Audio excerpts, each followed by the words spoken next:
Welcome, dear friends, to our second session of this little retreat on reflecting with paintings. One of the lovely attributes of Jesus is his profound belief that anyone can be your teacher, even a child. Remember, he holds up a child in front of his disciples, challenging them to learn from this child and to welcome this child. In this second session, we're going to be looking at the painting of Jojo by the American artist J.W. Miller. And I've called this Growing Up Hyphenated. Hi guys, my name is Jonathan Joseph. People call me Jojo. You probably met my Gran earlier, saying her rosary up here in the attic. It's her bedtime chat room with God, and she could have her own blog on the internet, updated after every decade when she rests a little. I've listened in so many times to what she says, and she chats away, the diary of a sumptuous mind, alerting God to what is unravelling now. I know she's chatted to you, but I bet she didn't tell you what only I know in the family, that after she's prayed the rosary, she lifts the corner of the mattress and, like a bomb disposal expert, carefully extracting the firing pin, she removes her old clay pipe. She unwraps the cloth that holds the pipe, and there's a block of warhorse tobacco, a little penknife, and a box of matches. She slices off a few thin cuts from the block, rubs them between two palms to soften them, and then fingers her delicious into the pipe. Moving over to the fireplace with her back to the crucifix, she hunkers down, as she calls it, on her knees, lights up and puffs away in holy contentment, while directing the smoke ever so carefully to disappear up the chimney. I know, because she always calls me to guard the door in case of a surprise visitor. But there never is. Wicked she is. Everyone should have a Gran like her, really doing her own thing, independent like, dressing according to her own tastes rather than being a fashion groupie. None of those Oscar award outfits for her with bling accessories to weigh her down. I really admire her because she doesn't care, apart from the secret smoke, what people think of her. Just my rum little ways, she always says. My friends are crazy about her because she's got such street cred. When we go out with her, we all get such a buzz. I mean, it's like going out with a prize exhibit from Madame Tussauds Waxwork Museum. It's like having your own piece of art with you. Sol, my best friend, who is Jamaican, Portuguese, English, said it all when he said, "Your Gran is no eye candy dog, but she's a real player."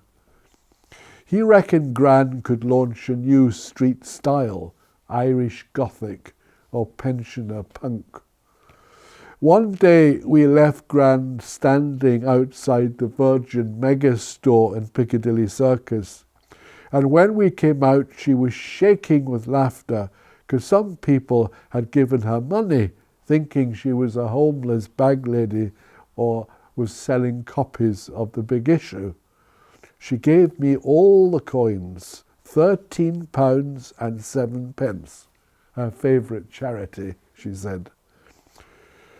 Though she looks a bit severe in the painting you saw, she's great fun, or the best of crack, as she would say, and she's always joking about her age and her ailments. Old age, she says, is when you sink your teeth into a big juicy steak and they stay there. And she's really mean on PlayStation. Those old fingers don't just travel the beads, but can down Apache helicopters before you can say glory be. When people see Gran and me walking down the street, they can't work out the relationship between us. We must look like extras from two different films. Gran from The Quiet Man and me, a hobbit from Lord of the Rings. I know I look a bit strange. Dad is African-Iranian and Mum's Irish, after all, so I don't know how many hyphens I have. Mixed race, they call it these days, and I guess I look a lot more like Dad than Mum. But the guy who did this painting made me look odder than I could manage by myself. I mean, my eyes and lips and nose are not that blistered. My arms, honest, don't look like spider legs, and my eyebrows look like an afterthought, like the frantic underlining of a dinky signature. Gran says, "Oh, Jojo, my dear, you belong to the hyphenated people, the bewitching children of mixed parents. Sure, aren't you the beautiful generation, the future of the world?" She insists I should be proud of how I look. I mean, guys, if you looked like I look, would you be dancing in the mirror? Get real. Mum decided to send me to Westminster School, just next door to the Abbey, and it's dead posh and expensive. Some of the white lads there think I look a bit weird. Muslim Paddy, some call me. All my school friends are brown or black or yellow, anything but wasp stings.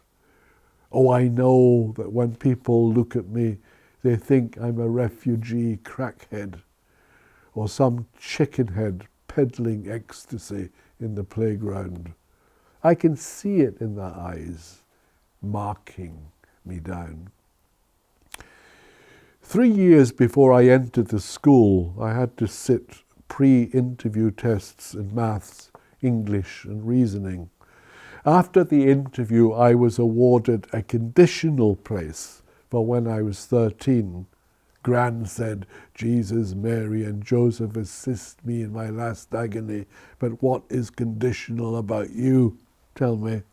Anyway, last June I did the common entrance exam and passed with flying colours. Mum and Dad were delighted and relieved. Gran didn't raise an eyebrow at the news. I love the school, most of the teachers.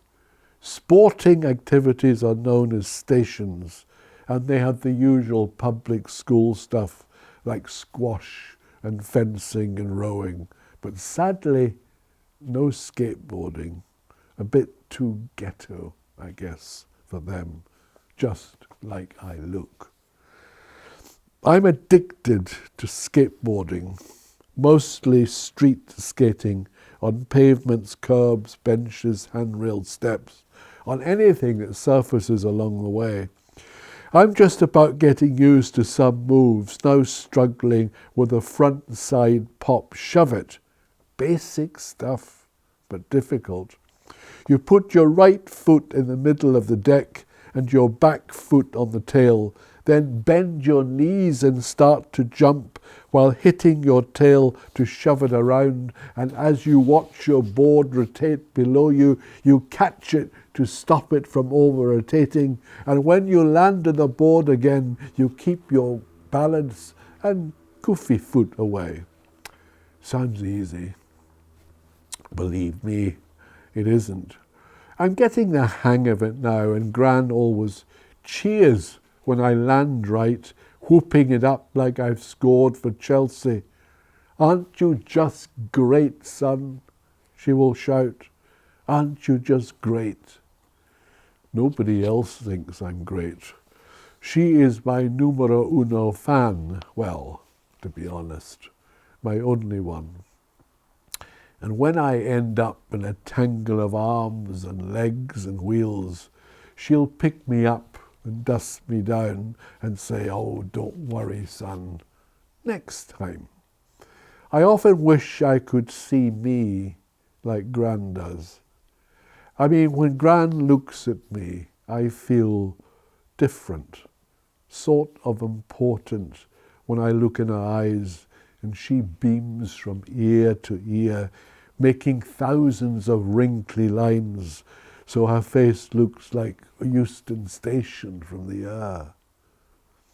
Sometimes she calls me her little monkey. Guess who bought the T-shirt I'm wearing? I have a wardrobe of T-shirts from Gran, and my favourite has a pic of a skateboard on it with the words, "Free your mind." Cool, I think. I usually wear my rosary beads at weekends, but they don't go with skateboarding because you could get snuffed doing a turn. Poor Gran. About 3 months ago, I heard Mum and Dad having one of their little chats in the kitchen. And Mum tells Dad that she started to look for a good home for Gran so she can be properly looked after. I think Mum wanted Gran tidied away in some disinfected villa on the Costa Geriatrica, where she could join the invisible people who live their lives against a wall. Dad was appalled at the thought, and when he suggested that Gran could come and live with us, Mum banged her hand on the counter and stormed upstairs. It reminded me of an incident a year earlier. Pope Benedict, I forget which number he is, made the Muslim world mad, including Dad, after some quote he used from long ago criticizing what the Prophet Muhammad brought to the world. Dad was apoplectic. Mum, she was defensive, even though she's lost her faith, as Gran puts it. Maybe, I don't know, maybe the Pope is still important in her mind.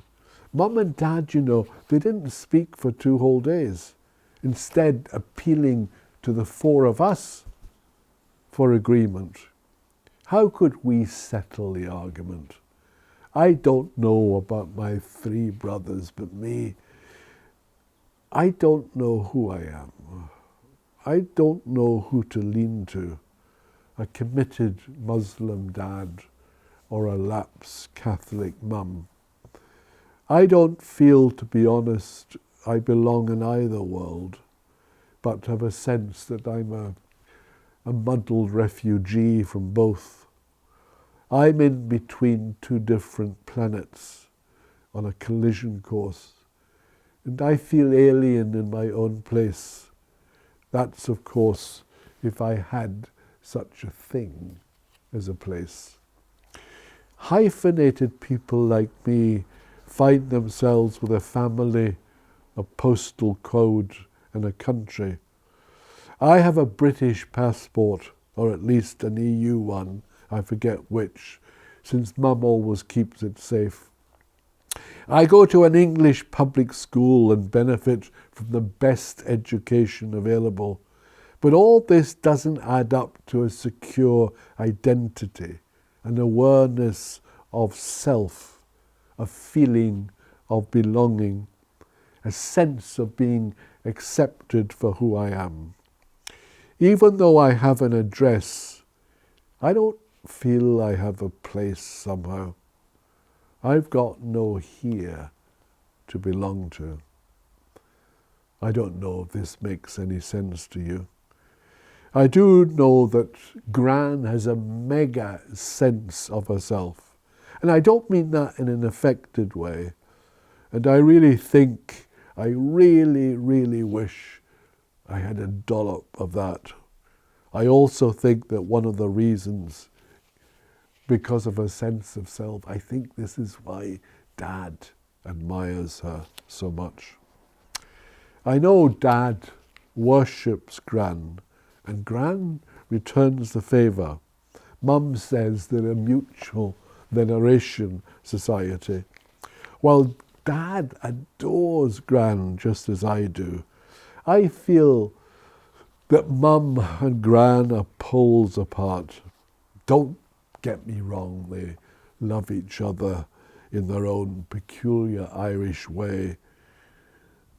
There never seems much warmth between them.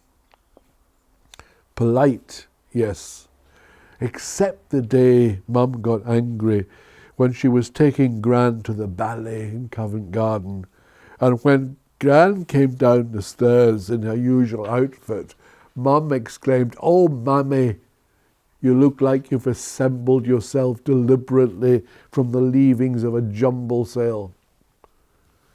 I suspect Mum's a bit embarrassed by Gran's holding on to the old familiar ways like she does. Funny, I love Gran for that. She knows who she is, and she isn't going around apologising or adjusting herself to fit in. When Mum said that in front of all of us, Gran smiled, I remember, and said, "Mary Frances, didn't I teach you to pass no remarks on how people look or what they were?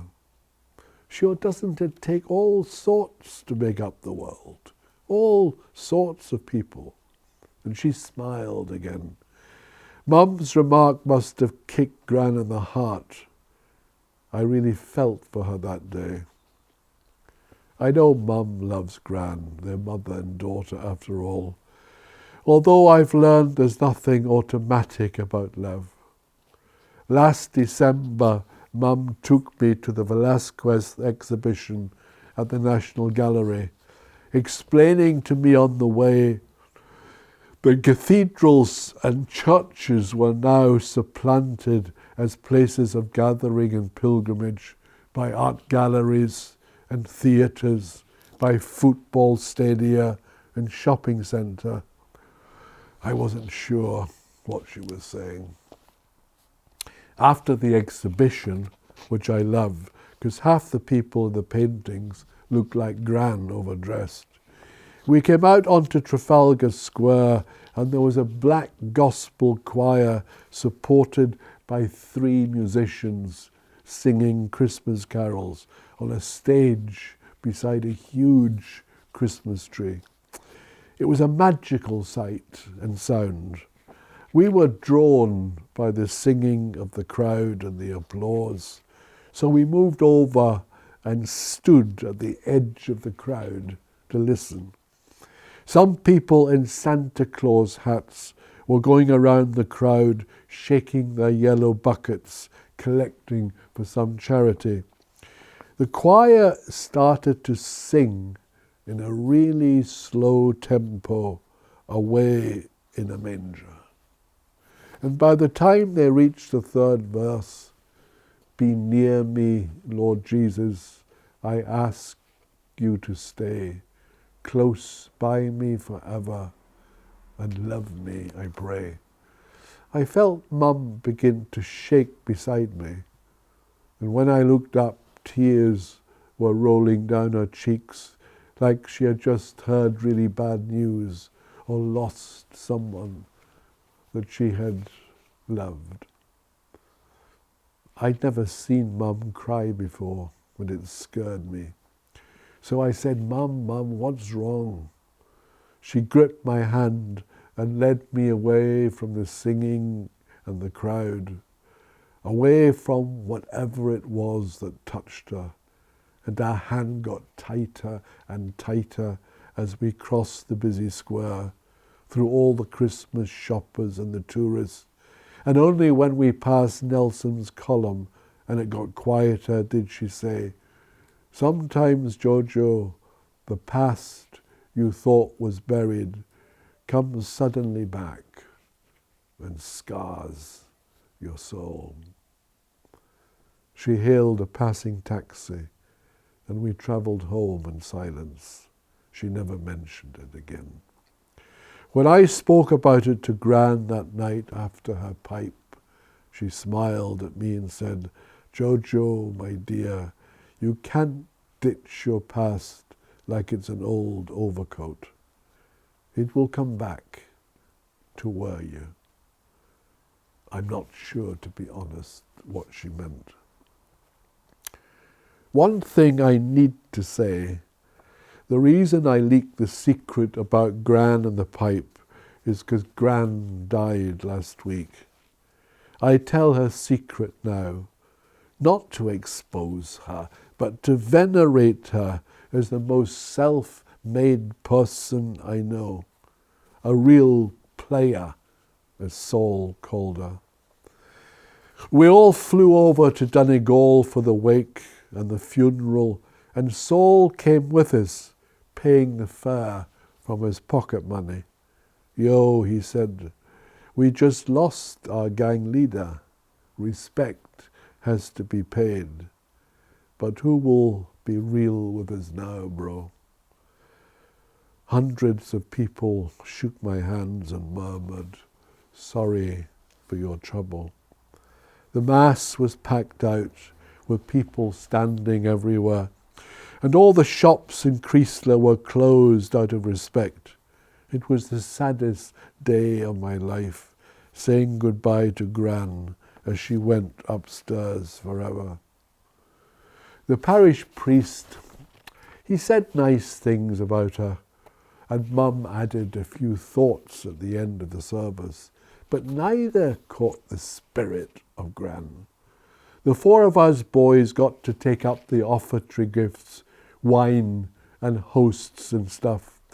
But what I really wanted to carry up the aisle was her old pipe, her rosary beads, and my skateboard. I wanted to show everyone three things that lifted Gran into another realm. The rosary that was her chat room with God. The pipe, her secret way of chilling out. And my skateboard that made her whoop for joy. When I suggested this to Mum, she told me not to be silly.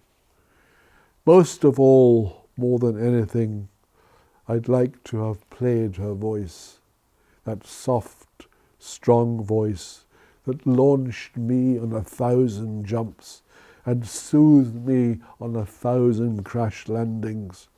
The voice that made all my friends a bit more tolerant for the awesome one-offness of its stubborn kindness. Oh, believe me, her voice is in my head for as long as I live in this demented world. And I'll never let it go.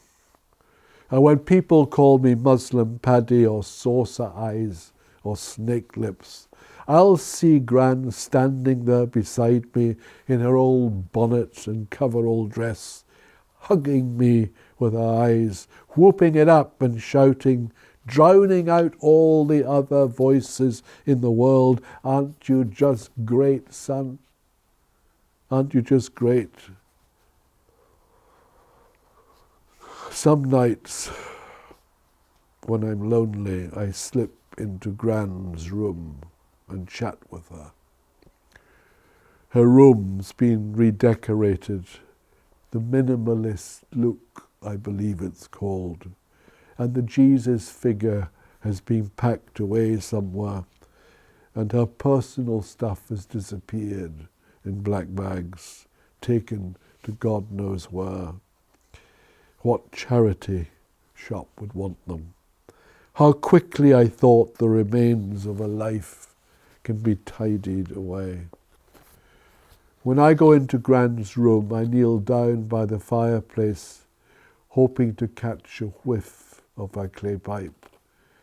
And when I'm down there, I pray for her, although I'm not sure who I'm praying to, that if the God she loves so fervently has so many rooms in his big mansion in the sky, He might have a little attic with a fireplace where Gran can hunker down and have a little puff to free her tired spirit. I mean, she won't need a rosary no more.